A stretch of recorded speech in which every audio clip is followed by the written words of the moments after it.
মাজারের পাশে, দুধসাগরের পাশে।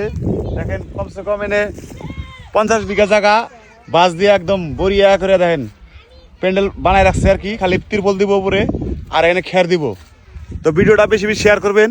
আর যারা যারা নতুন আসবেন জলেশ্বর, তারা 2 দিন আগে আসবেন, 20 তারিখে, জানুয়ারি 20 তারিখে আসবেন।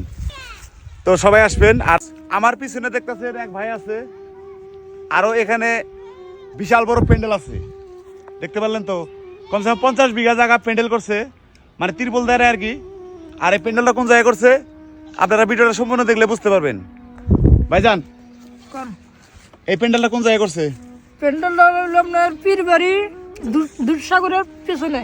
তার মানে বুঝতে পারলেন গাইস, এটা জলেশ্বর যেটা উরুষ হয়, এই উরুষের প্যান্ডেল করছে আর কি 50 বিঘার মতন দুধসাগরের পাশে আর কি, পীরবাড়ির দুধসাগরের পাশে। তো অবশ্যই তারিখটা কত আসলে ভাইজান? তারিখটা আমি শুনছি 22 তারিখের থেকে 4 দিন হবো, 22 তারিখ থেকে 26 তারিখ পর্যন্ত। 22 তারিখ থেকে 26 তারিখ পর্যন্ত। হ্যাঁ। যাই হোক, আপনারা যারা দোকান করেন তারা 20 তারিখে এসে জায়গা টাকায় রেস্ট করবেন। হয়তো জায়গার নাটনি হয়ে যাবো গা, মানে কয়েক বছর ধরে ভালোভাবে উরুষ হয় না। তো এইবার এলান্সে উরুষ হইতেছে, মানে অনেক ভিড় হবো। আর যারা যারা দোকান করেন তাদের জন্য এই ভিডিওটা বেশি বেশি শেয়ার করবেন। মানে আগে আসলে 2 দিন 3 দিন আগে আসলে হয়তো ভালো করে দোকান সাজায় নিতে পারবেন। দেখতে পারতেছেন এটা ব্যাক সাইড, জাস্ট ব্যাক সাইডে যদি এরকম, তাহলে সামনের সাইডে কিরকম আছে অবশ্যই বুঝতে পারতেছেন গাইস। তো ভিডিওটা বেশি বেশি শেয়ার করবেন।